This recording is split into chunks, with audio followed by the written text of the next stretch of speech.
Lucas Reed stood in the parking lot of Annie's Cafe, keys in hand, seconds from driving away. His phone buzzed with another text from his friends. "You better not bail." But backing out felt smarter than walking into whatever setup they'd orchestrated. At 32, he'd learned the hard way that people who meant well often created the worst complications. Single fathers raising kids alone didn't have room for blind dates or romantic experiments. He had routines, responsibilities, and a life that worked precisely because he kept it small. Then the cafe door opened. A woman stepped out, scanning the lot with the same hesitant expression he probably wore. Their eyes met. Neither smiled. Neither left. And in that suspended moment before either could retreat, Lucas made a choice he couldn't explain. He stayed. "Hey, thanks for stopping by. I'm about to tell you a story about a man who almost walked away from the best mistake of his life. If you want to see how a terrible setup became something real, stick around until the end. And hey, drop a comment with your city so I can see how far this story travels. Hit that like button if you believe in second chances, even the ones you didn't ask for." The morning had started with a text Lucas should have ignored. "We set you up. Tonight, 6 p.m. Annie's Cafe. Don't be a coward." He'd stared at the message from Derek for a full minute, coffee cooling in his hand before replying with a single word. "No." 3 more texts followed within seconds. One from Derek, one from Marcus, one from Jen, Derek's wife, who somehow always knew how to phrase things so refusal felt like betrayal. "You've been alone for 4 years, Lucas. 4 years? This isn't healthy. She's nice." "Really? Just meet her. 1 hour. What's the worst that could happen? Stop hiding behind Ellie. She'd want you to be happy." That last one made him grip his phone hard enough the case creaked. They meant well, he knew that, but meaning well didn't make them right. His daughter Ellie wasn't an excuse. She was the reason. The reason he worked steady hours, kept a clean house, showed up to parent-teacher conferences, built a life that didn't require explanations or complications. He dated sporadically in the past couple years. Nothing that lasted, nothing that mattered. Women either wanted more than he could give or treated Ellie like an obstacle. Eventually, he stopped trying. But Derek and Marcus weren't the type to let things rest. And Jen had a way of framing care as obligation. By noon, Lucas had received 6 more messages, a voicemail, and a screenshot of the cafe's address with a pin dropped on his Maps app. By 3 o'clock, he'd run out of excuses that didn't sound defensive.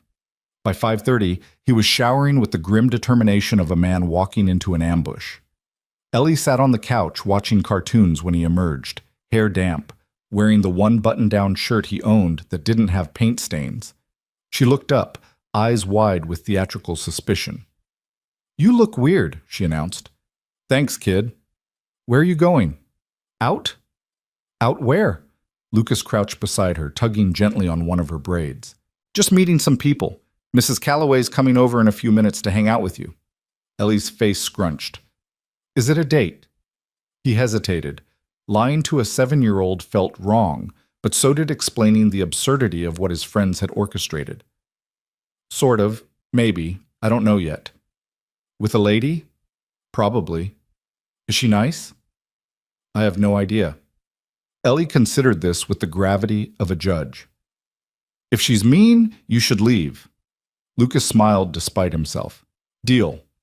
Mrs. Calloway arrived at 5:45, a retired schoolteacher with the energy of someone half her age. She waved Lucas off with a knowing grin, and he escaped before Ellie could launch into another interrogation. The drive to Annie's Cafe took 12 minutes. He spent 11 of them considering whether turning around would make him a coward or just practical. The cafe sat on the edge of downtown, a renovated brick building with large windows and string lights that glowed warm against the early autumn dusk. It was the kind of place people took their laptops to look productive while nursing overpriced lattes. Lucas had been here twice, once for a business lunch that wasn't really business, once because Ellie wanted a muffin the size of her head. He parked in the back lot, engine idling, and checked his phone. No new messages, no last-minute cancellations, no escape hatch.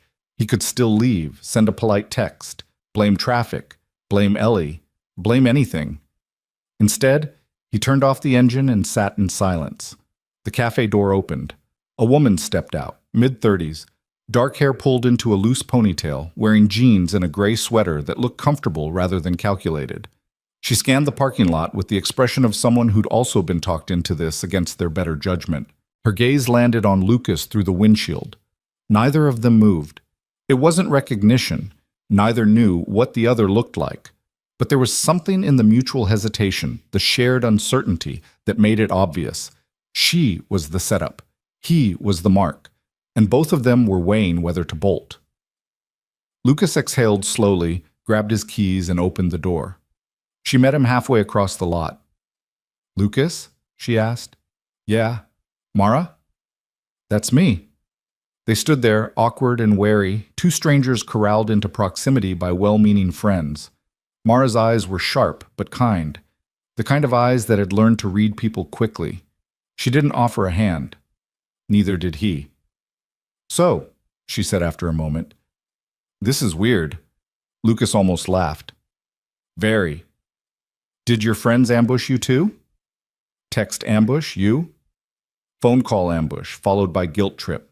She shook her head, mouth quirking into something that wasn't quite a smile. "I almost didn't come." "Same. But here we are." "Here we are." Mara glanced back at the cafe, then at him. "Look, I'm not great at this. I haven't dated in, She paused, calculating. "A long time. And I'm guessing you're not either, or they wouldn't have pushed so hard." 4 years, Lucas admitted, give or take. 5 for me." She exhaled, some of the tension easing from her shoulders. "So how about this? We go in, we get coffee, we talk for 30 minutes like normal humans. If it's terrible, we blame our friends and leave. If it's not terrible," she shrugged, "we figure it out from there." It was the most reasonable thing anyone had said to him in weeks. "Deal," Lucas said. They walked inside together, and the cafe smelled like roasted beans, cinnamon, and old wood. It was quieter than Lucas expected, just a handful of people scattered across mismatched tables, soft jazz playing from invisible speakers. Mara ordered a latte. Lucas ordered black coffee. They claimed a corner table near the window, far enough from other customers to talk without being overheard.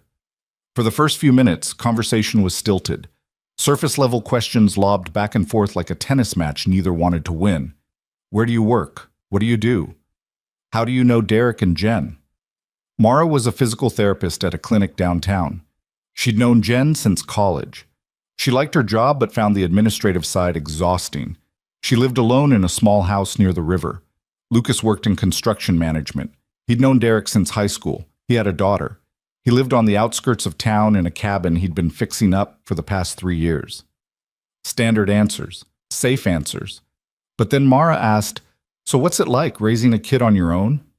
And something in the way she asked, not pitying, not probing, just genuinely curious, made Lucas answer honestly. "Terrifying," he said. "Most days I'm convinced I'm doing it wrong. But she's a good kid. Better than I deserve, probably." Mara's expression softened. "I doubt that. You don't know me." "True. But people who think they're screwing up usually care more than people who assume they're doing fine." Lucas blinked. That hit closer than expected. "What about you?" he asked, deflecting. "Why haven't you dated in 5 years?" Mara's smile faded slightly. She wrapped both hands around her latte, staring into the foam. "Because the last time I tried, it ended badly, really badly, and I decided I'd rather be alone than go through that again." There was weight in those words, more than she was saying. Lucas didn't push. "I get that," he said quietly. She looked up, studying him. "Yeah, I think you do." The conversation shifted after that. Less guarded, more real. They talked about work, about frustrations and small victories. Mara told him about a patient who'd regained mobility after a car accident and cried in her office. Lucas told her about the deck he'd built for Ellie's birthday, how she'd insisted on helping and nearly hammered her own thumb twice.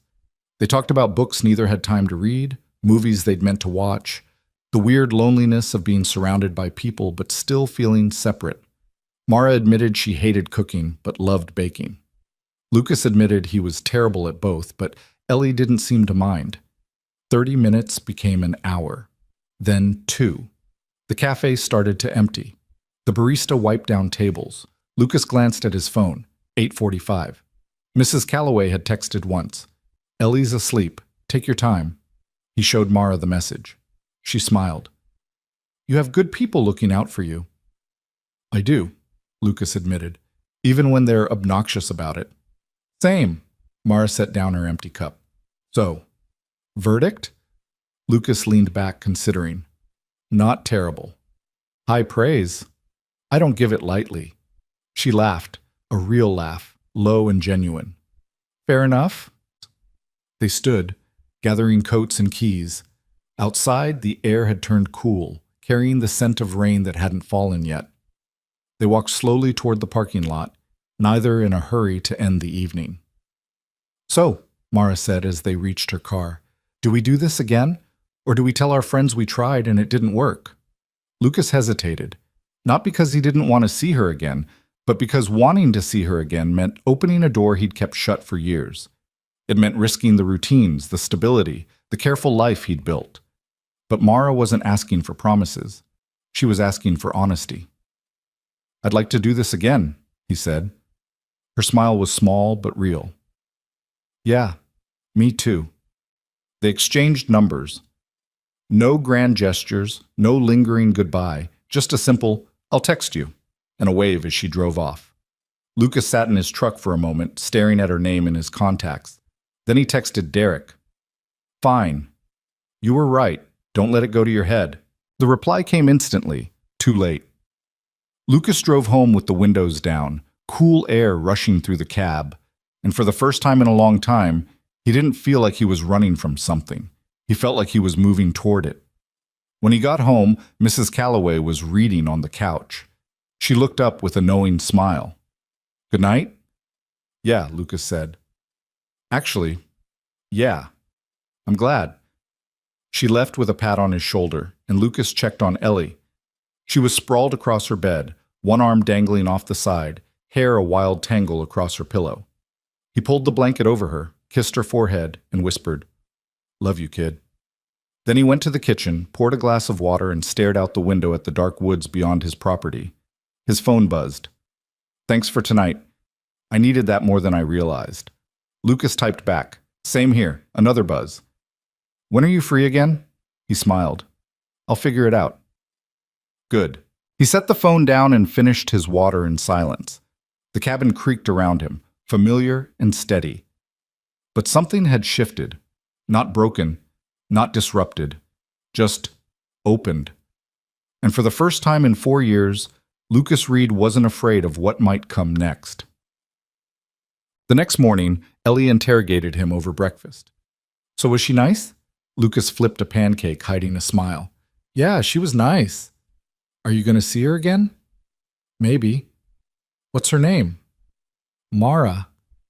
Ellie tested the name, lips moving silently. That's pretty. Does she like kids? I don't know yet. You should ask. I will. Ellie nodded, satisfied, and returned to drowning her pancakes in syrup. Lucas watched her, chest tight with something he couldn't name. Love, fear, hope, maybe all three. Later that day, he texted Mara. Ellie wants to know if you like kids. The reply came quickly. I work with people in pain all day. Kids are a relief. Good answer. Was that a test? Maybe. Did I pass? We'll see. They made plans for the following weekend. Nothing formal, just coffee again. But this time it felt less like an obligation and more like a choice. Lucas told Derek, who immediately started planning double dates. Lucas shut that down fast. Let me figure out what this is first, he said. Derek grinned. You like her? I don't know her yet. But you want to? Lucas didn't answer. He didn't need to. The week passed in a blur of work and routines. Lucas framed a new house, supervised a pour, argued with a supplier about delayed materials. Ellie had a school project on animals.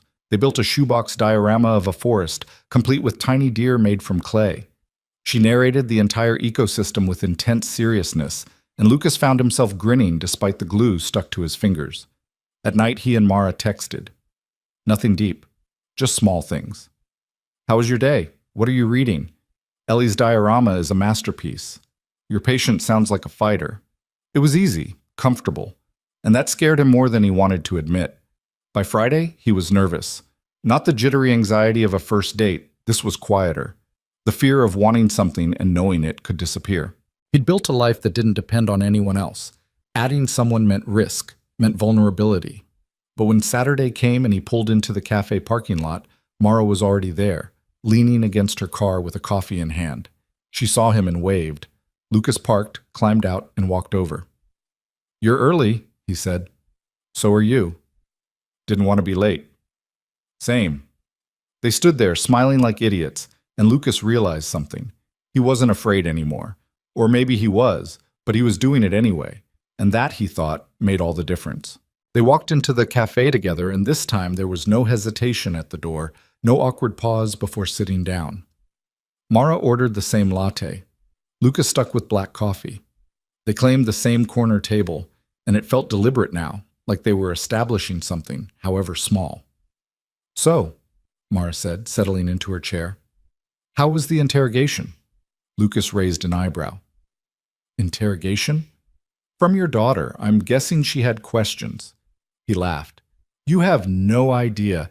She wanted to know your name, if you were nice, and if you liked kids. Smart kid." "She has her moments." Mara wrapped her hands around her cup, her expression thoughtful. "What did you tell her?" "The truth. That you were nice. That I didn't know yet if you liked kids, but I'd find out." "And she was okay with that?" "She seemed satisfied, for now." Lucas paused. "She's protective. Of me. Of our life. If she thinks someone's going to mess that up, she'll let me know." "She sounds like she's been through something."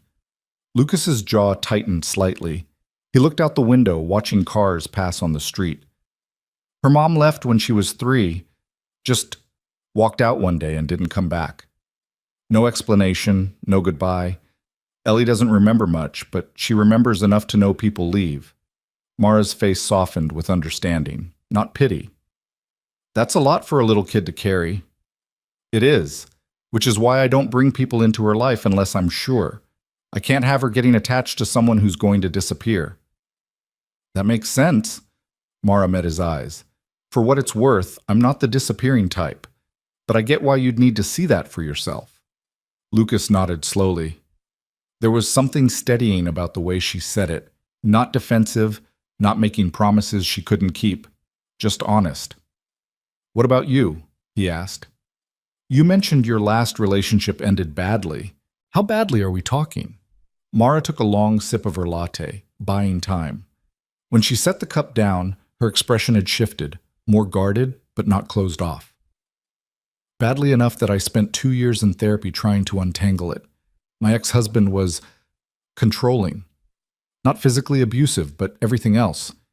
He needed to know where I was, who I talked to, what I spent money on. He made me feel like I couldn't trust my own judgment." Lucas felt his chest tighten with anger, not at her, but for her. "How long were you married?" 7 years. The first 2 were good. The next 5 were me trying to convince myself things would get better." She laughed, but there was no humor in it. "I finally left when I realized I was apologizing for things I didn't do just to keep the peace. That's when I knew I'd lost myself completely." "I'm sorry." "Don't be. Leaving was the best thing I ever did. It just took me a while to believe I deserved better." She looked at him carefully. "That's why I haven't dated much. I needed to make sure I wouldn't fall into the same patterns, that I could recognize red flags before I ignored them again." Lucas leaned forward, elbows on the table. "For the record, I don't need to know where you are every second of the day, and you don't owe me explanations for choices that are yours to make." Something in Mara's posture relaxed. "That's good to hear."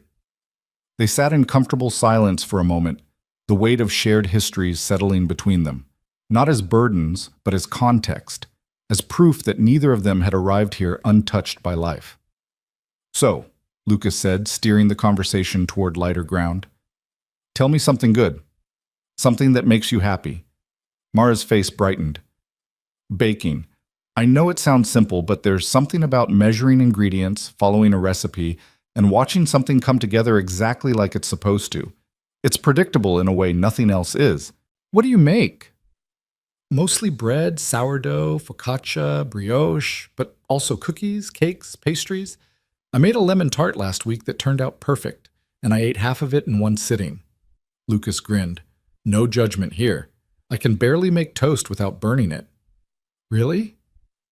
Really? Ellie's convinced I'm going to poison us both someday. Mara laughed. Well, if you ever need baked goods, I'm your person.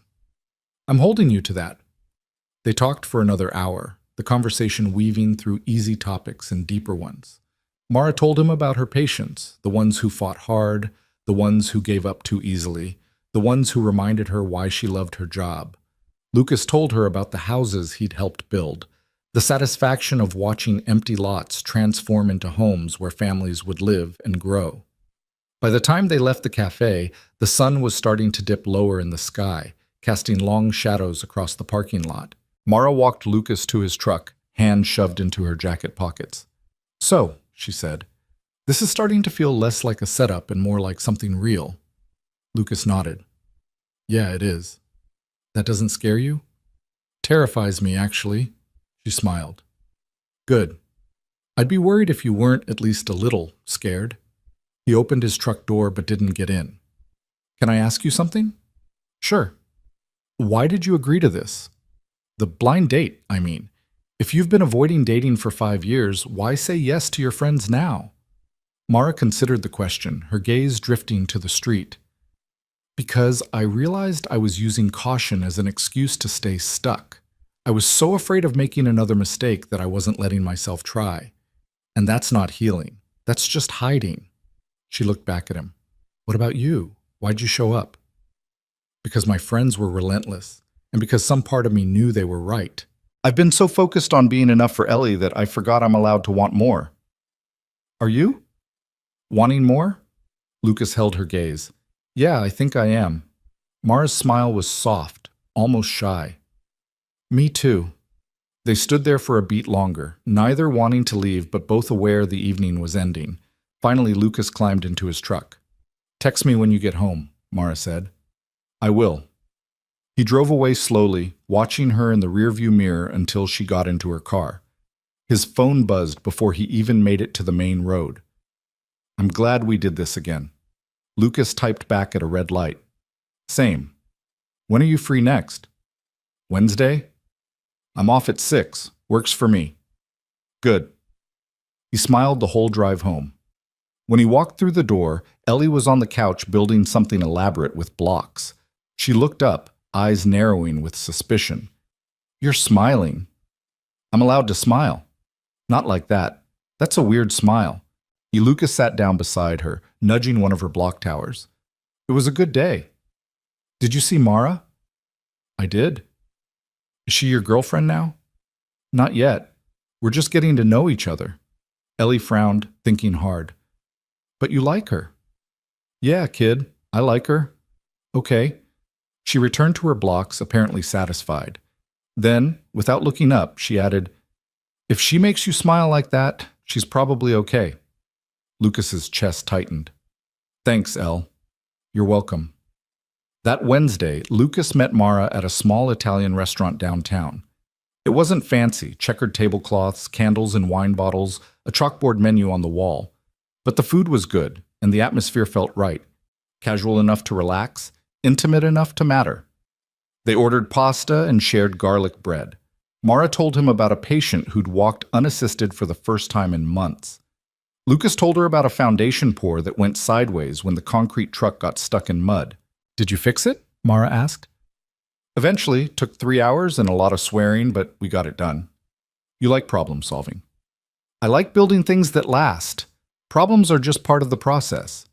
Mara tilted her head, studying him. That's a good way to look at it.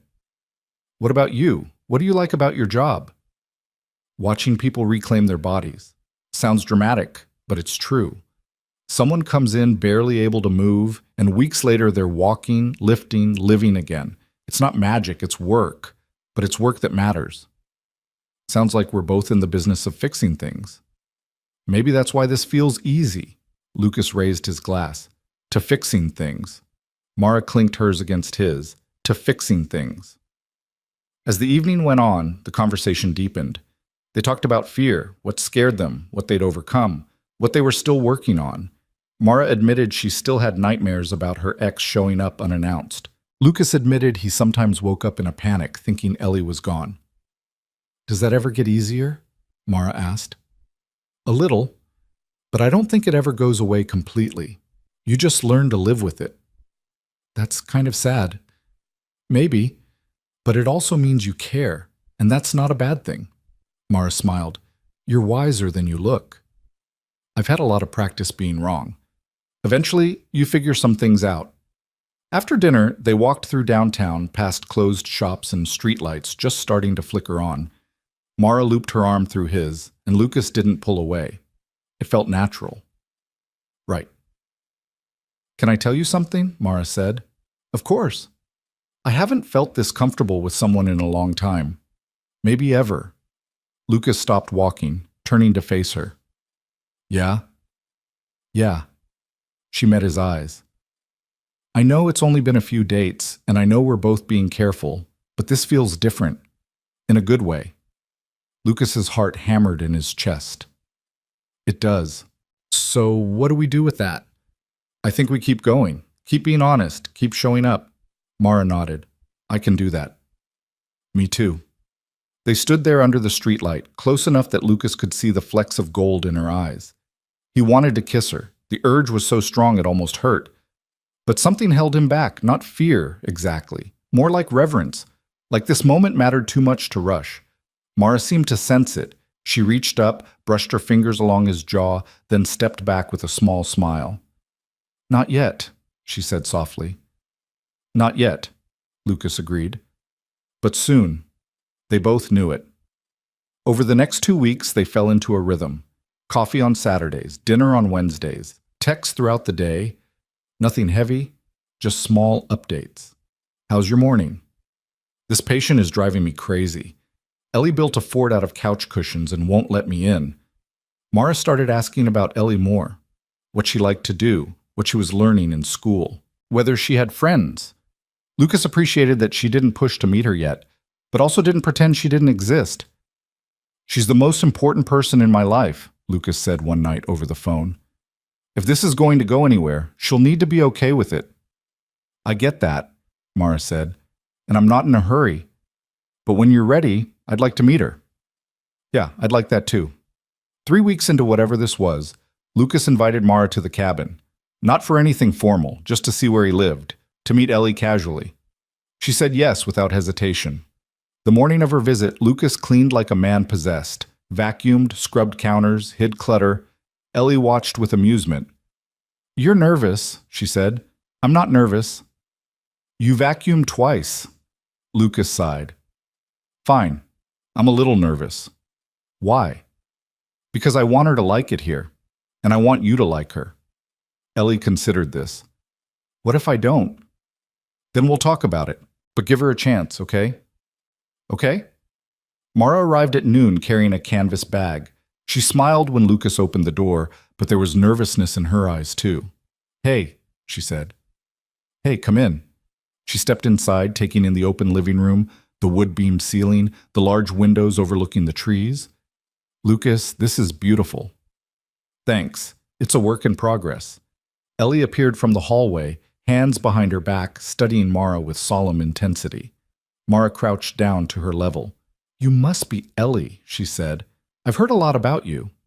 "Good things?" "The best things." Ellie's suspicion eased slightly. "What's in the bag?" Mara grinned. "I made cookies, chocolate chip.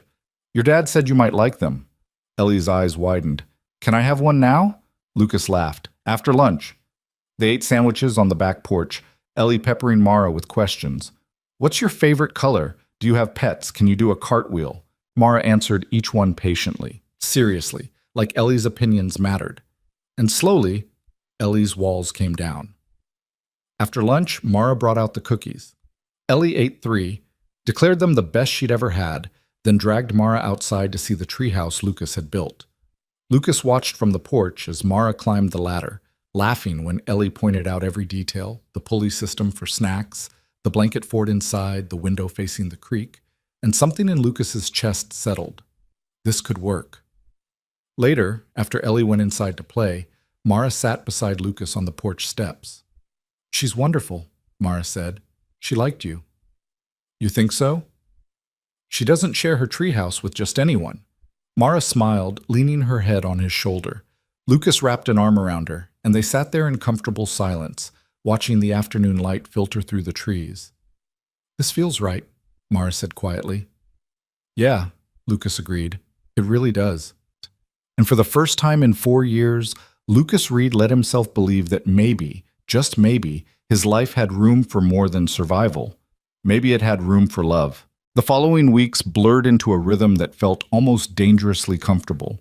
Mara came to the cabin twice more, and each time Ellie grew more animated, more willing to include her in their small world. They baked together, Mara teaching Ellie how to knead dough while Lucas watched from the doorway with his arms crossed and a smile he couldn't hide.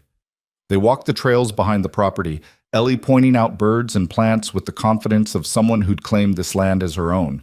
And slowly, carefully, Lucas let his guard down. On a Friday evening in late October, Mara texted him after Ellie had gone to bed. "Can I call you?" Lucas dialed immediately. "Everything okay?" "Yeah." Her voice sounded tight. "I just needed to hear your voice." "What happened?" There was a long pause, the kind that made Lucas's stomach drop. "I ran into my ex today, at the grocery store. He was with someone, a woman I didn't recognize, and he acted like he didn't even see me, just walked right past." Lucas sat down on the couch, gripping the phone tighter. "Did he say anything to you?" "No. That's the thing. He didn't acknowledge me at all. And I know that should feel like a relief, but it didn't. It felt like I didn't matter enough to even warrant a hello. Like those 7 years meant nothing." "They meant something to you. That's what matters." "I know, I do. But seeing him just brought everything back. All the doubt, all the second guessing. I started wondering if I overreacted, if things were really as bad as I remember." Lucas's jaw tightened. He'd seen this pattern before, not with Mara, but with his sister, who'd spent years in a relationship that hollowed her out from the inside. The way abusers worked wasn't with fists alone. It was with erosion, with making you question your own reality until you didn't trust yourself anymore. "Mara," he said quietly, "you didn't overreact. If you felt like you needed to leave, then you needed to leave. Don't let seeing him rewrite what you lived through." "I'm trying not to. But it's hard." "I know it is, but you're not alone in this. You've got people who see you clearly, who know what you went through wasn't okay." She exhaled shakily. "Thank you. I needed to hear that. Any time. I mean that." They talked for another hour, Mara's voice gradually steadying as she worked through the collision of past and present. Lucas didn't offer solutions or try to fix what couldn't be fixed with words. He just listened, and sometimes that was enough. When they finally hung up, Lucas sat in the dark living room for a long time, staring at nothing. He thought about the fragility of healing, how quickly old wounds could reopen. He thought about Mara's strength, the way she'd rebuilt herself from scratch and was still standing. And he thought about what it meant to love someone who carried scars you couldn't see. Because somewhere along the way, without planning it or announcing it, he'd fallen in love with her. The realization didn't come with fireworks or grand epiphanies. It settled over him like the first snow of winter, quiet, inevitable, transforming everything it touched. He didn't tell her. Not yet. But he felt it in his bones. The next morning, Ellie asked why he looked tired. "Just didn't sleep great," Lucas said, pouring her cereal. "Were you worried about Mara?" He glanced at her, surprised. "How'd you know that?" "Because you get a crease right here when you're worried." She pointed to the space between her eyebrows. "And you had it last night." Lucas sat down across from her. "You're too smart for your own good." "I know." She took a bite of cereal, chewing thoughtfully. "Is Mara okay?"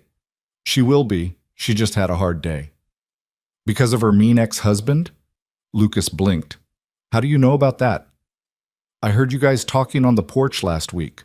I wasn't spying. I just came outside and you didn't notice."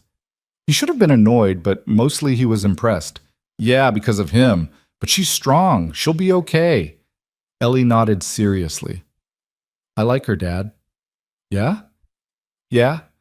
She's nice to me and she doesn't act fake. And she makes you smile more. Lucas's chest tightened. That's true. So are you going to marry her? He nearly choked on his coffee. Whoa, we're not there yet, kid. But you like her a lot. I do. And she likes you.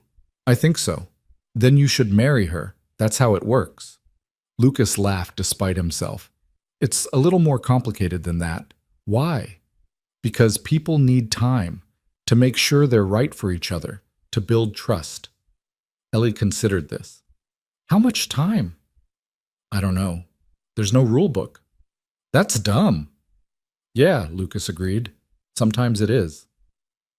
Later that day, Mara called him. Her voice sounded lighter, more like herself. Hey, she said. I'm sorry about last night. I didn't mean to unload on you like that. Don't apologize. I'm glad you called. I've been thinking about what you said, about not letting him rewrite my story. And you're right. I lived through it. I know what it was. Seeing him doesn't change that. Good. But it did make me realize something. What's that? That I'm still carrying fear I don't need anymore. I left him 3 years ago. I've done the work. I've built a life I'm proud of. And I'm letting the ghost of him keep me from fully moving forward. Lucas leaned against the kitchen counter. What does moving forward look like? I don't know yet. But I think it starts with trusting myself. And trusting you. You can trust me, Mara. I know, that's the scary part. Because if I trust you and it goes wrong, it's going to hurt a lot more than staying guarded. Yeah, it will. But staying guarded means you're living half a life. She laughed softly. When did you get so wise? I've had a lot of practice screwing things up. Eventually you learn. Well, I'm grateful you did. They made plans to see each other that evening. Mara suggested taking a walk at the state park, somewhere neutral and open, where they could just be together without the pressure of performance. Lucas agreed immediately. He dropped Ellie off at Derek and Jen's house, and during Derek's knowing grin and Jen's enthusiastic hug, Ellie ran off to play with their kids, and Lucas escaped before the interrogation could begin. He met Mara in the parking lot of the state park just as the sun started its descent toward the horizon. She was leaning against her car, hands in her jacket pockets, hair loose around her shoulders. She smiled when she saw him, and Lucas felt that familiar tug in his chest. They walked the main trail without speaking at first, just moving in sync, shoulders occasionally brushing. The air was cool and crisp, carrying the scent of pine and damp earth. Other hikers passed them, couples, families, solo walkers with dogs. But Lucas barely noticed. His attention was on Mara, on the way she seemed more relaxed than she had in days. I've been thinking, she said eventually, about us, about what this is becoming. Yeah? I don't want to rush anything, but I also don't want to keep pretending this is casual. It's not casual for me. Not anymore. Lucas stopped walking, turning to face her. It's not casual for me either. Mara's eyes searched his. So what do we call this? I don't know. What do you want to call it? I want to call it real. I want to stop hedging. I want to be able to say I'm with you and mean it. Lucas felt something unlock in his chest. Then let's do that. Yeah? Yeah, I'm with you, Mara. Fully. If you're ready for that. She stepped closer, close enough that he could see the relief and fear warring in her expression. I'm ready. I'm terrified. But I'm ready. Lucas cupped her face in his hands, thumbs brushing her cheekbones. We'll figure it out as we go. We don't have to have all the answers right now. Promise me something, Mara said. Anything. If this gets hard, and it will, promise me you won't disappear, that you'll talk to me, that you'll stay. Lucas's throat tightened. I promise. And I need the same from you. You have it. They stood there in the middle of the trail, the world moving around them, and Lucas leaned down and kissed her. It wasn't their first kiss. That had happened 2 weeks earlier, a brief and tentative thing after dinner. But this was different. This was a claim, a commitment, a choice they were both making with full awareness of what it meant. When they pulled apart, Mara was smiling, her eyes bright. Okay, we're doing this. We're doing this. They walked the rest of the trail hand in hand, talking about everything and nothing. Mara told him about her week, about a patient who'd made her laugh until she cried. Lucas told her about a design flaw he'd caught just before a build started, saving the project thousands of dollars and weeks of delays. They talked about Ellie, about the holidays coming up, about whether they were ready to navigate that minefield together. Thanksgiving's in a few weeks, Mara said. Do you have plans? Usually just me and Ellie. We cook too much food and watch bad movies. That sounds perfect. You're welcome to join us, if you want. Mara squeezed his hand. I'd like that. When they reached the parking lot again, the sun had set, leaving the sky streaked with orange and purple. Mara leaned against her car, pulling Lucas close. Thank you, she said. For what? For being patient, for letting me work through my stuff without making it weird. You don't have to thank me for that. I know, but I'm going to anyway. Lucas kissed her again, slow and deliberate, and when they finally pulled apart, he rested his forehead against hers. I need to tell you something, he said. Okay. I'm falling for you, hard, and I need you to know that before this goes any further. Mara's breath caught. Lucas, you don't have to say it back. I just needed you to know. She pulled back just enough to look him in the eye. I'm falling for you too. I have been for a while. I was just too scared to admit it. Relief flooded through him. Yeah? Yeah. They stood there in the near dark, holding each other like anchors in a storm, and Lucas felt the last of his defenses crumble.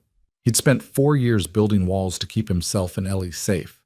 And now, with this woman in his arms, he was choosing to tear them down. It was terrifying. It was also the most alive he'd felt in years. The following week passed in a haze of contentment.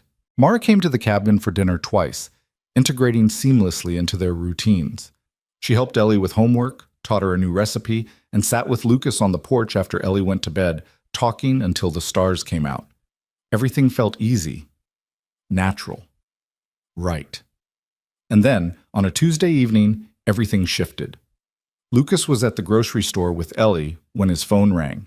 Mara's name flashed on the screen, and he answered immediately. Hey, what's up? Her voice was shaking. Lucas, I need you to not panic, but I need to tell you something. His stomach dropped. What happened? My ex showed up at my house, just now. He knocked on the door and asked if we could talk. Lucas's vision tunneled. Did you let him in? No, I told him to leave, but he's still outside. He's sitting in his car across the street. Have you called the police? Not yet. I didn't know if I was overreacting. You're not. Call them, right now, and lock all your doors and windows. Okay, I'm coming over. Lucas, you don't have to. I'm coming over. Stay on the phone with me. He heard her moving, the click of locks, the sound of blinds being drawn. Ellie looked up at him with wide eyes. What's wrong? Nothing, kiddo, but we need to go, now. He abandoned the cart and hurried Ellie out to the truck. She climbed in without complaint, sensing the urgency. Lucas drove faster than he should have, phone on speaker so he could hear Mara's breathing. Did you call the police?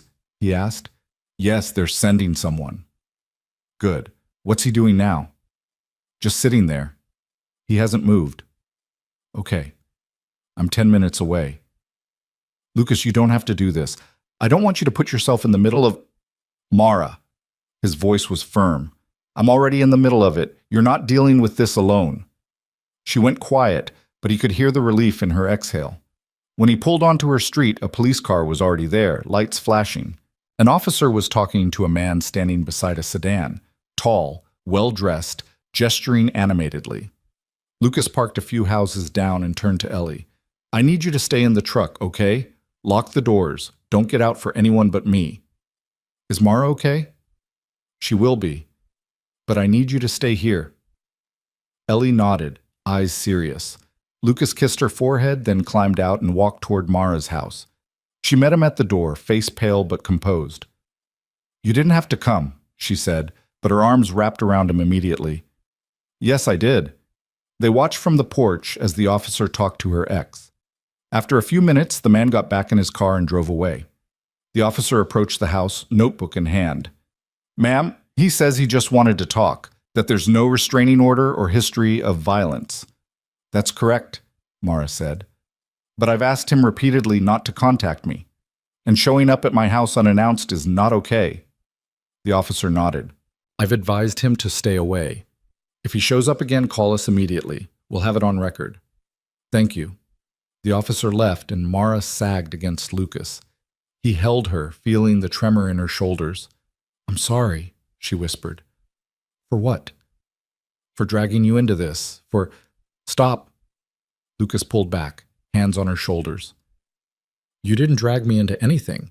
This is what being together means. When something happens, we handle it. Together.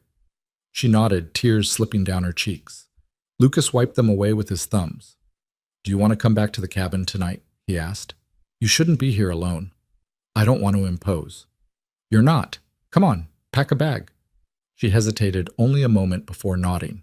Lucas waited while she grabbed clothes and toiletries, then walked her to her car. Ellie was still in the truck, watching everything with solemn eyes.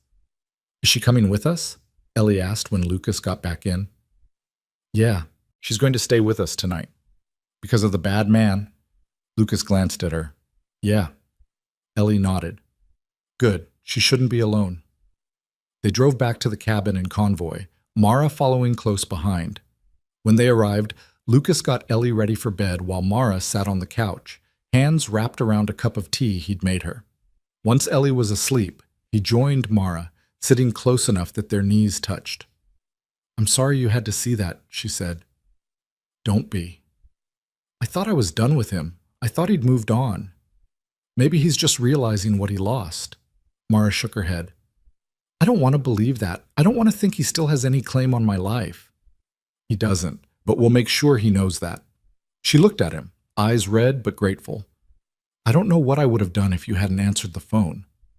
You would have handled it, because you're strong as hell. But you don't have to handle everything alone anymore.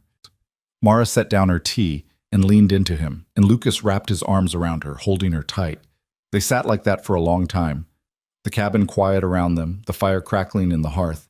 And slowly Mara's breathing evened out, the tension draining from her body. Thank you, she whispered. Always, Lucas said. And he meant it. Mara stayed the night, sleeping in Lucas's bed while he took the couch. He'd insisted despite her protests, and she'd been too exhausted to argue for long. Lucas lay awake for hours, listening to the old cabin settle around him, his mind cycling through worst-case scenarios he couldn't control. What if her ex came back? What if the police couldn't do anything? What if Mara decided this was too much, that being with Lucas meant inheriting problems she didn't sign up for? He must have dozed off eventually because he woke to the smell of coffee and the sound of quiet voices in the kitchen. Sunlight streamed through the windows, and when he sat up, his back protesting the lumpy couch cushions, he found Mara and Ellie at the kitchen table. Ellie was drawing something elaborate with markers while Mara sipped coffee, still in the clothes she'd worn yesterday, hair pulled into a messy bun. She looked up when Lucas appeared in the doorway, and her smile was tired but genuine. Morning, she said softly. Morning. You sleep okay? Better than I expected. She glanced at Ellie, lowering her voice. Thank you for everything. Lucas poured himself coffee and sat down beside her. Ellie didn't look up from her drawing, but announced, Mara made toast. It's not burned. High praise, Lucas said, and Mara laughed quietly. They ate breakfast together, the three of them, and it felt so natural that Lucas had to remind himself this wasn't their everyday reality. Not yet, but it could be. The thought settled in his chest, warm and certain. After Ellie finished eating, she declared she was going to play in her room, leaving Lucas and Mara alone at the table. Mara wrapped both hands around her mug, staring into the coffee like it held answers. I need to figure out what to do, she said. I can't just pretend last night didn't happen. No, you can't. But you also don't have to figure it out alone. What are your options? I can file for a restraining order. I probably should have done it when we first separated, but I thought if I just stayed away from him, he'd leave me alone. And now? Now I know better. She met his eyes. I'm going to call a lawyer today. Get the paperwork started. Even if it feels like overkill, I need the protection. Lucas nodded. Good. And until that's in place, you're welcome here. For as long as you need. I can't just move in, Lucas. That's not fair to you or Ellie.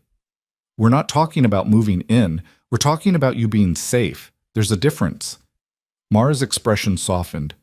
You're too good to me. I'm exactly as good as you deserve. She reached across the table, taking his hand.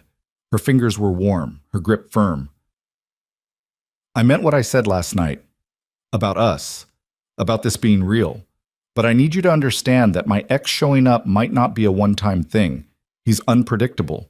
And if he finds out about you, about Ellie, I don't know how he'll react. Lucas squeezed her hand.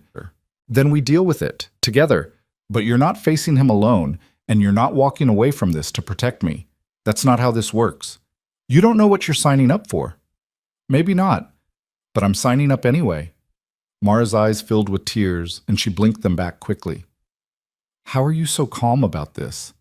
Because panic doesn't help. Action does. So we take it one step at a time. You call the lawyer, we make sure your locks are solid, we document everything, and we keep living our lives. She nodded slowly. Okay, one step at a time. Exactly. They spent the rest of the morning quietly. Mara made some calls from the porch, speaking in low tones to a lawyer who agreed to meet with her later that week. Lucas worked on fixing a leaky faucet in the bathroom, a project he'd been putting off for months. Ellie played with her toys, occasionally wandering over to check on Mara, as if making sure she was still there. Around noon, Mara's phone rang. She glanced at the screen, and Lucas saw her face go pale. It's him, she said. Don't answer it. What if... Don't answer it. Let it go to voicemail. If he threatens you, it's evidence. Mara let the call go unanswered, but her hands were shaking. A minute later, a voicemail notification appeared. She put the phone on speaker, and they listened together. Her ex's voice was calm, almost friendly, which somehow made it worse. Mara, it's me. Look, I know I shouldn't have shown up like that. I just wanted to talk. I miss you. I miss us. Can we just meet for coffee? No pressure, just talk. Call me back. Mara deleted the voicemail immediately, her jaw tight. He always does this. Acts like everything's fine, like he's the reasonable one and I'm overreacting. You're not overreacting. That voicemail? That's manipulation. He knows you told him not to contact you, and he's doing it anyway. I know that, but hearing his voice just... She stopped, shaking her head. It takes me right back to feeling small, to doubting myself. Lucas stepped closer, his voice steady. You're not small, and you're not doubting yourself. You know exactly what's happening here. He's testing boundaries, seeing if you'll give in, and you're not going to. Mara took a shaky breath. No, I'm not. Good. Now save that voicemail. Forward it to your lawyer and block his number. She did, right there in front of him, her fingers moving with determination. When it was done, she looked up at Lucas with something like relief. Thank you, she said. You're doing all the hard work. I'm just reminding you that you can. Later that afternoon, Lucas drove Mara back to her house so she could grab more clothes and check on things. He insisted on going inside with her, and she didn't argue. The house was quiet, undisturbed, but Mara moved through it quickly, gathering what she needed with the efficiency of someone who didn't want to linger. As they were leaving, Lucas noticed a car parked down the street, a sedan that looked familiar. He didn't say anything, didn't want to alarm Mara, but he made a mental note of the license plate. Once they were back in his truck, he texted Derek.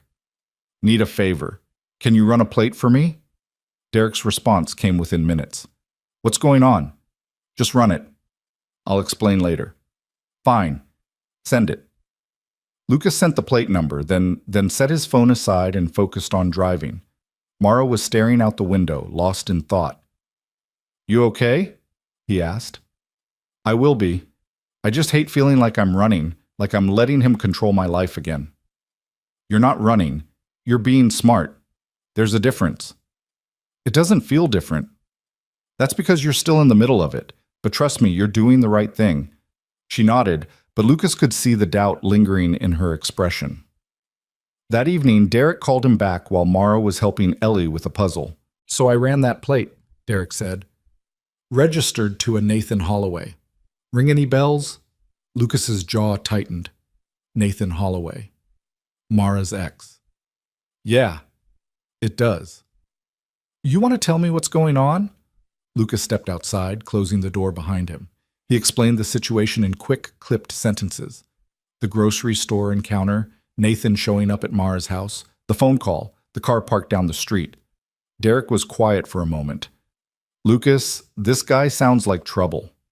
I know. You need to be careful. If he's escalating, things could get messy. That's why she's staying here, and why she's filing for a restraining order. Good, but watch your back. And hers. Guys like this don't let go easy. I know, Lucas said again. Thanks for the help. Anytime.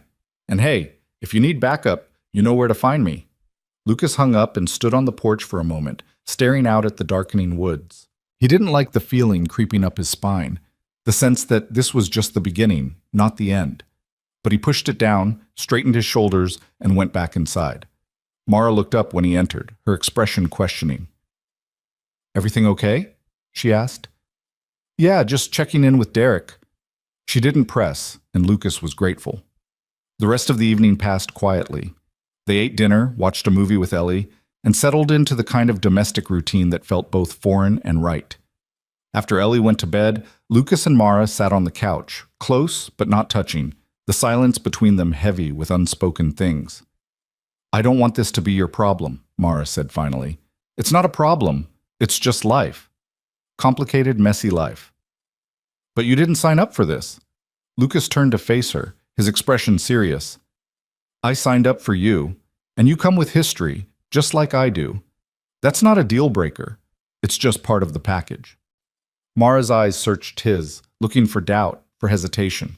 She didn't find any. I'm scared, she admitted. Of him? Of losing you.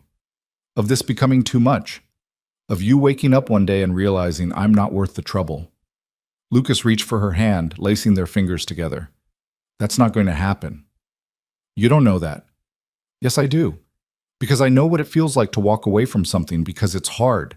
I did it once, a long time ago, and I regretted it. I'm not doing it again, especially not with you. Mara's breath hitched, and she leaned into him, resting her head on his shoulder. Lucas wrapped his arm around her, holding her close. I love you, she whispered. The words hung in the air, fragile and fierce. Lucas's heart hammered in his chest. I love you too, he said, and it felt like stepping off a cliff and finding solid ground. They stayed like that for a long time, wrapped in each other, the rest of the world falling away. And for the first time since Nathan had shown up at her door, Mara felt safe. The next few days passed in a strange kind of limbo. Mara met with her lawyer, who started the paperwork for a restraining order. She stayed at the cabin, and Lucas adjusted his work schedule to be home more. Ellie adapted with the resilience of childhood, treating Mara's presence as a given rather than a disruption. But Nathan didn't disappear. He called twice more, leaving voicemails that ranged from pleading to accusatory. Mara saved each one, forwarding them to her lawyer, her hands shaking every time she heard his voice. Lucas stayed close, a steady presence that kept her grounded. On Thursday evening, Lucas was in the garage working on a project when his phone rang. Unknown number. He almost didn't answer, but something made him pick up. Hello? Is this Lucas Reed? The voice was male, smooth, controlled. Who's asking? My name is Nathan Holloway. I think you know who I am. Lucas's grip on the phone tightened. What do you want? I want to talk to Mara. She's not answering my calls, and I think you might know why. She's not answering because she doesn't want to talk to you. Pretty straightforward. Nathan laughed, but there was no humor in it. Right, and I'm guessing you're the reason for that. No, you're the reason for that. She left you 3 years ago. That's on you. You don't know anything about our relationship. I know enough. There was a pause, and when Nathan spoke again, his voice had an edge. Look, I don't know who you think you are, but Mara and I have history, real history. You're just some guy she's using to feel better about herself. Lucas forced himself to stay calm. If that's what you need to believe, go ahead. But she's made it clear she doesn't want contact with you. Respect that. Respect? You want to talk about respect?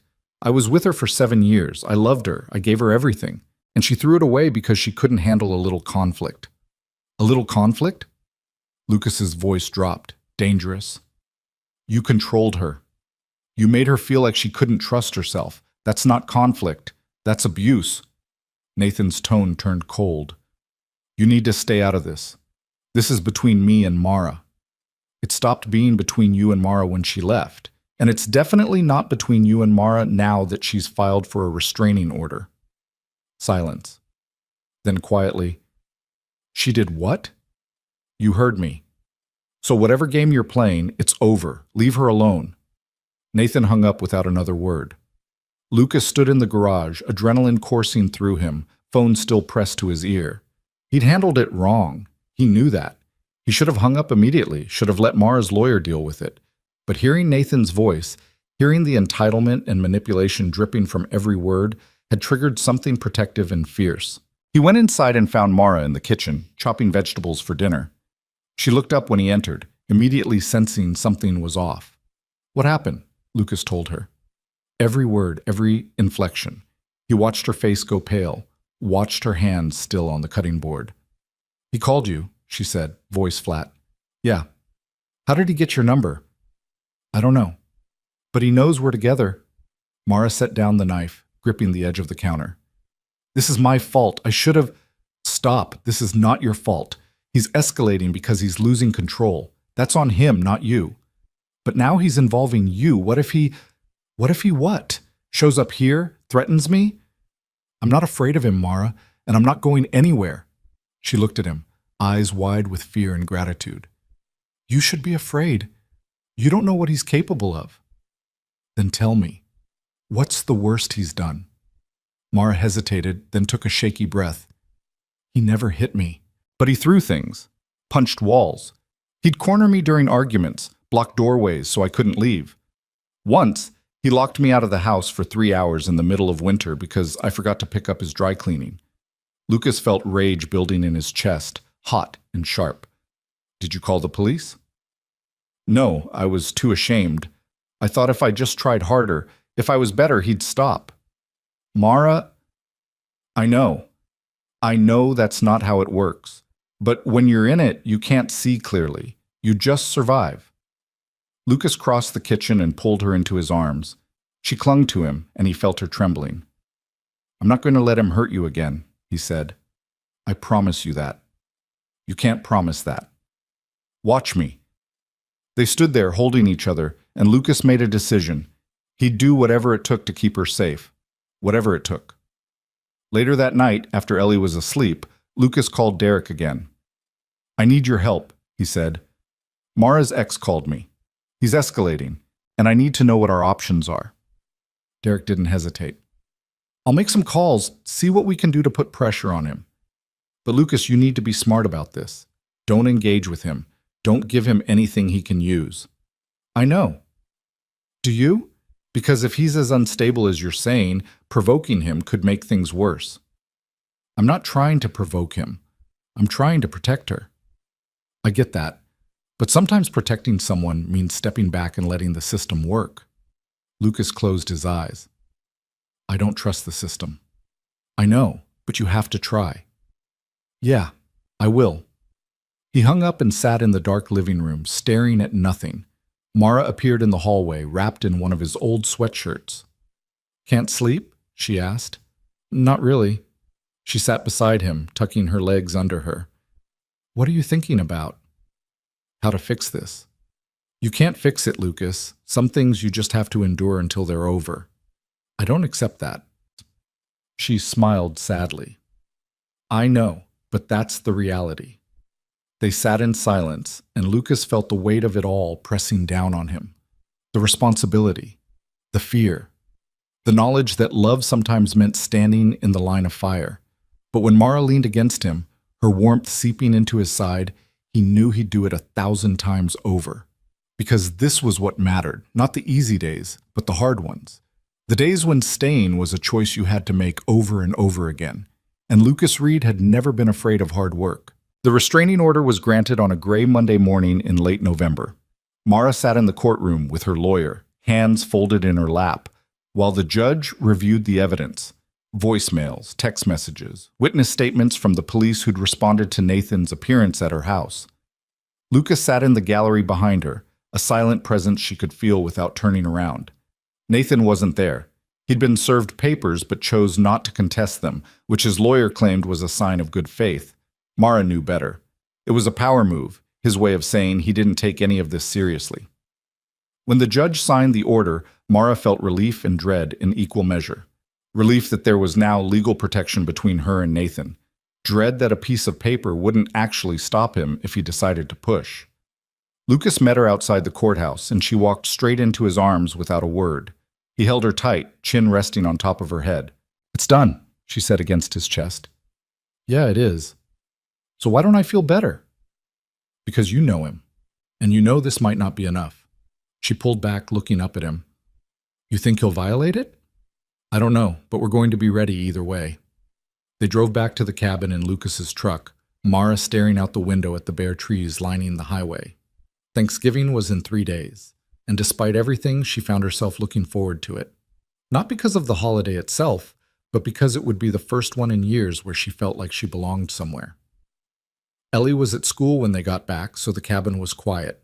Mara made tea while Lucas checked his work emails, and they settled into a comfortable routine that felt both temporary and permanent. She'd been staying at the cabin for nearly 2 weeks now, and though neither of them had said it out loud, it was starting to feel less like a safety measure and more like home. "I should probably go back to my place soon," Mara said, breaking the silence. "I can't hide here forever." Lucas looked up from his laptop. "You're not hiding, you're being smart." "It feels like hiding." "Then what would make it feel different?" Mara thought about it. "I don't know, maybe just going back, reclaiming my space, proving to myself that he doesn't get to run me out of my own life." Lucas closed his laptop. "Okay, then let's do that. But not alone. I'll go with you. We'll make sure everything's secure, change the locks if we need to, install better lighting, whatever it takes to make you feel safe there." "You'd do that?" "Of course I would." Mara felt tears prick her eyes, but she blinked them back. "Thank you." "You don't have to thank me for basic decency, Mara." "Maybe not, but I'm going to anyway." They spent the afternoon making a plan. Lucas called a locksmith, scheduled an appointment for the next day. He researched security cameras and motion sensor lights, making a list of what they'd need. Mara watched him work with a mixture of gratitude and guilt, wondering what she'd done to deserve someone who showed up like this. When Ellie came home from school, she burst through the door with her usual energy, backpack flying, talking a mile a minute about a science project and a boy who'd put glue in his hair. She stopped mid-sentence when she saw Mara and Lucas sitting at the kitchen table with papers spread out between them. "What are you guys doing?" she asked. "Planning," Lucas said. "Mara's going to go back to her house soon, and we're making sure it's safe." Ellie's face fell. "You're leaving?" Mara's heart clenched. "Not leaving exactly, just going back to my place. But I'll still be around, I promise." "But you've been here every day." "I know, and I've loved that. But I have my own home, and I need to go back to it eventually." Ellie looked between them, her expression serious. "Is it because of the bad man?" Mara hesitated, then nodded. "Yeah, but your dad and I are making sure he can't bother me anymore." "What if he does anyway?" Lucas crouched down to Ellie's level. "Then we'll handle it. But Mara's strong, and she's not alone. She's got us, right?" Ellie considered this, then nodded slowly. "Right." "Good. Now go wash up for dinner." Ellie ran off, and Mara let out a shaky breath. "She's worried." "She cares about you. That's not a bad thing." "No. But it means if something goes wrong, it doesn't just affect me. It affects her, too." Lucas stood, crossing to where Mara sat. "Nothing's going to go wrong. We're taking every precaution. And even if Nathan tries something, the police are aware, the restraining order is in place, and you have people who will show up for you. That's more than you had before." Mara nodded, but the knot in her stomach didn't loosen. The next day they went to Mara's house together. The locksmith met them there, a friendly older man who changed every lock on the property and gave Mara 3 sets of keys. Lucas installed motion sensor lights on the front and back porches, and Mara walked through each room, reclaiming her space inch by inch. It felt strange being back, like visiting a place she used to live but no longer belonged to. Everything was exactly as she'd left it, but it felt different, smaller, less safe. Lucas found her standing in the living room, staring at the couch where she used to sit with Nathan, back when things were still good. "You okay?" he asked. I don't know. This house used to feel like mine.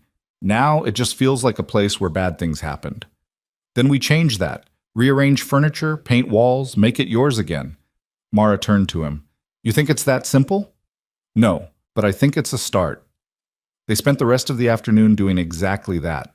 They moved the couch to the opposite wall, rearranged the bookshelf, took down pictures that reminded Mara of her old life and replaced them with blank spaces she could fill later. By the time they finished, the house felt different. Not perfect, but better. Lucas ordered pizza for dinner, and they ate sitting on the floor because Mara's kitchen table was still covered with unopened mail. She told him about a patient she was worried about, a young guy who'd been in a motorcycle accident and wasn't taking his recovery seriously. Lucas told her about a project that was running behind schedule because the architect kept changing the plans. Normal conversation. Normal life. It felt like a small miracle. As they were cleaning up, Mara's phone rang. Unknown number. She stared at it, heart racing. Don't answer it, Lucas said. What if it's important? If it's important, they'll leave a message. The call went to voicemail, and a minute later the notification popped up. Mara put it on speaker, hands trembling. Nathan's voice filled the room, and this time there was no pretense of friendliness. I know you got that restraining order, Mara. Congratulations. You really think that's going to stop me? You think a piece of paper changes anything? You're mine. You've always been mine. And whoever that guy is you're with now, he's not going to protect you. I'll make sure of that. The message ended. Mara felt like she couldn't breathe. Lucas took the phone from her hands, saved the voicemail, and immediately called the police. He reported the violation calmly, giving them the case number from the restraining order, explaining that this was the third contact since the order was granted. The dispatcher said an officer would be in touch, but Lucas heard the apathy in her voice. One voicemail wasn't enough to arrest someone. They'd make a note. They'd follow up. But Nathan would still be out there. Lucas hung up and pulled Mara close. She was shaking, and he held her until the tremors subsided. We're not staying here tonight, he said. Lucas, no arguments. Pack a bag. We're going back to the cabin. She didn't fight him. She couldn't. The idea of staying in this house alone, knowing Nathan had just threatened her, was too much. They locked up, set the new alarm Lucas had installed, and drove back through the dark. Ellie was already asleep when they arrived, and Mara collapsed onto the couch, emotionally exhausted. Lucas sat beside her, one arm around her shoulders. I'm tired of being afraid, Mara said quietly. I know. I want to be brave. I want to stand up to him, but every time I think I've got it together, he does something that reminds me how much power he still has. He doesn't have power. He has desperation. There's a difference. It doesn't feel different. Lucas was quiet for a moment, then said, Do you trust me? Of course. Then trust me when I say this ends. One way or another, it ends. And you're going to be okay. Mara wanted to believe him. She really did. Thanksgiving came, and despite everything, it was a good day. Mara and Ellie spent the morning baking pies while Lucas prepped a turkey that was probably too big for 3 people. The cabin smelled like cinnamon and roasting meat, and for a few hours, the rest of the world fell away.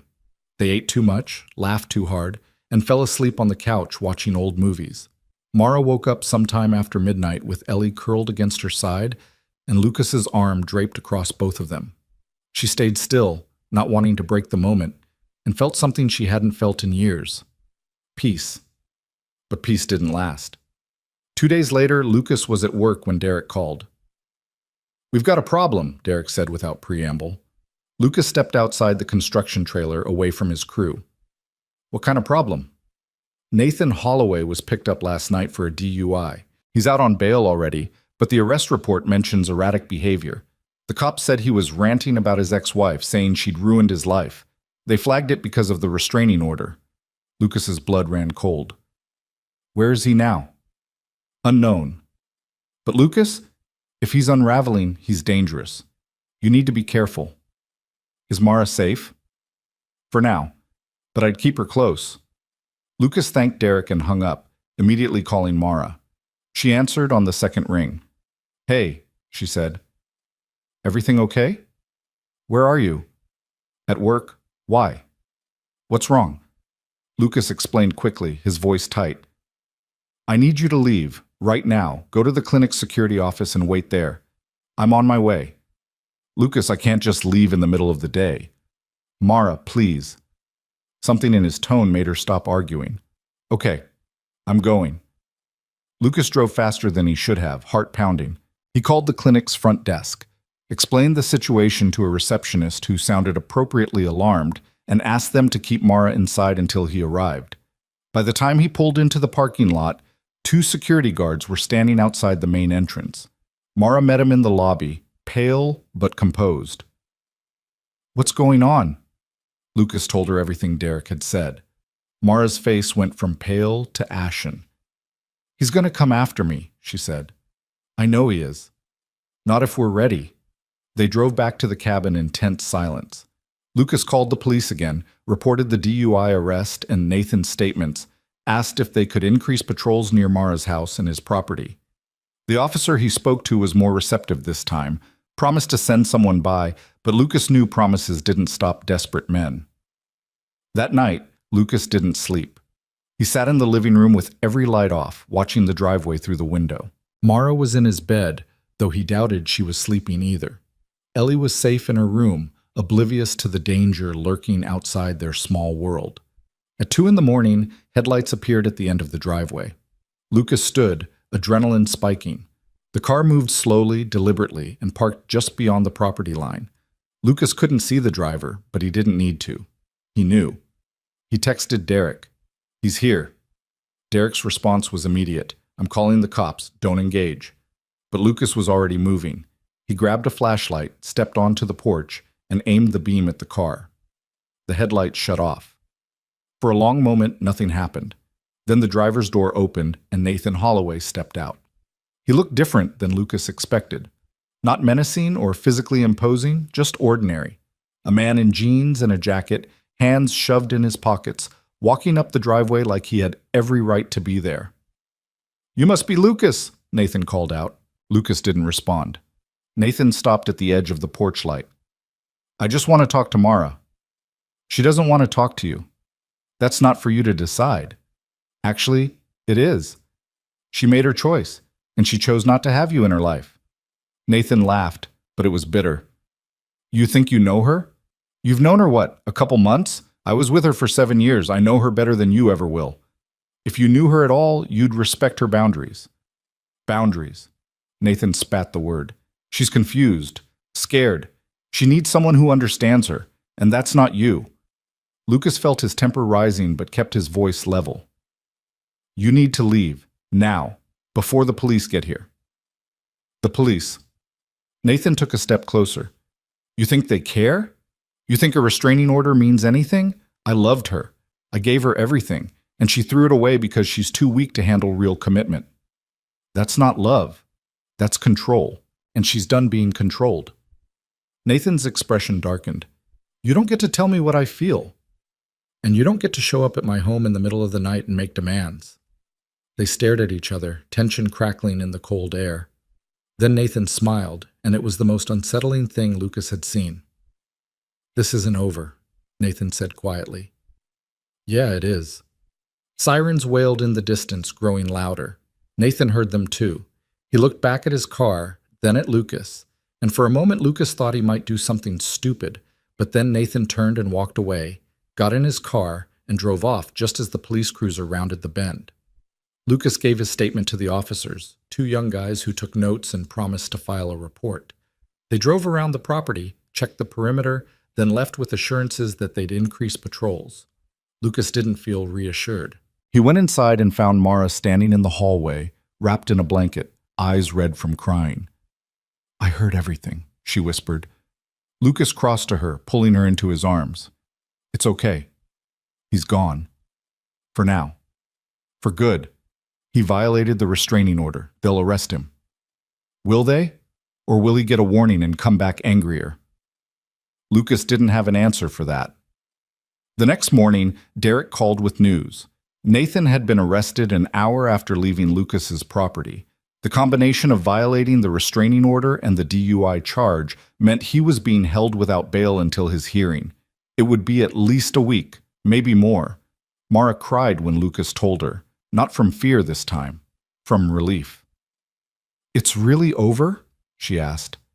For now, but we'll make sure it stays that way.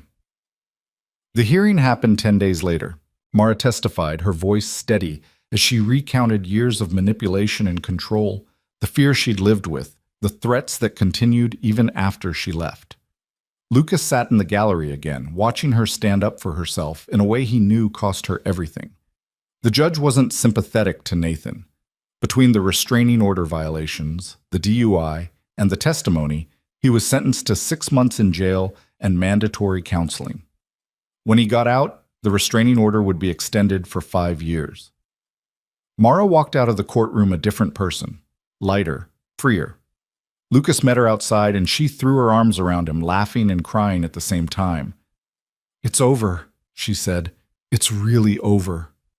"Yeah," Lucas said, holding her tight. "It really is." They drove back to the cabin where Ellie was waiting with Mrs. Calloway. When Mara walked through the door, Ellie ran to her, hugging her fiercely. "You're safe now," Ellie said. Mara knelt down, brushing hair from Ellie's face. "Yeah, sweetheart, I am." That night, after Ellie went to bed, Lucas and Mara sat on the porch, wrapped in blankets, watching stars appear one by one in the clear winter sky. "I've been thinking," Mara said, "about my house." "Yeah?" "I don't want to live there anymore. Too many bad memories. I think I'm going to sell it." Lucas looked at her. "And then what?" Mara met his eyes, her expression soft but sure. "I don't know, but I know I want to be here. With you. With Ellie. If you'll have me." Lucas felt his throat tighten. "Are you asking to move in?" "I'm asking if there's room in your life for me. Permanently." Lucas didn't hesitate. "There's always been room. I was just waiting for you to be ready." Mara smiled, tears slipping down her cheeks. "I'm ready." He kissed her then, slow and deep, and it felt like coming home. Weeks turned into months. Mara sold her house, moved her things into the cabin, and slowly transformed it into their home. She painted the kitchen, hung curtains Ellie helped pick out, filled the shelves with books and the fridge with baked goods. Ellie thrived, her early wariness replaced with genuine affection. She started calling Mara by her first name, but sometimes, when she was tired or happy, she'd slip and say something that sounded like family. Lucas proposed on a quiet Saturday morning in March, no grand gestures or elaborate plans. Just the two of them in the kitchen, Mara making coffee, Lucas watching her with a ring he'd bought weeks earlier burning a hole in his pocket. "Marry me," he said. Mara turned, spatula in hand, and blinked. "What?" "Marry me. I know it's fast. I know we've only been together 8 months, but I don't need more time to know you're it for me. You're it, Mara. So marry me." She set down the spatula, crossed the kitchen, and cupped his face in her hands. "Yes," she said, laughing and crying. "Yes, of course, yes." They told Ellie over breakfast. She cheered, asked if she could be the flower girl, and then went back to her pancakes like it was the most natural thing in the world. The wedding was small, just family and close friends, held in the clearing behind the cabin on a warm day in June. Mara wore a simple white dress, and Lucas couldn't stop smiling. Ellie walked down the aisle scattering wildflowers, taking her job very seriously, and when the officiant pronounced them married, Lucas kissed his wife like she was the only person in the world. Derek clapped him on the back afterward. "Remember when you didn't want to go on that blind date?" Lucas laughed. "Best worst decision I ever made." "It wasn't the worst decision," Mara said, sliding her arm around his waist. "It was the best accident." That night, after the guests left and Ellie fell asleep surrounded by wedding cake crumbs, Lucas and Mara sat on the porch in their wedding clothes, exhausted and happy. "You think we'll make it?" Mara asked. Lucas looked at her, this woman who'd walked into his life because of a joke, who'd stayed because of choice, who'd fought her way through fear to find something real. "Yeah," he said. "I think we will." And he meant it. Because love wasn't about perfect beginnings or easy paths. It was about showing up, even when it was hard. It was about choosing each other, again and again, through fear and doubt and uncertainty. It was about building something that lasted. And Lucas Reed had always been good at building things that lasted.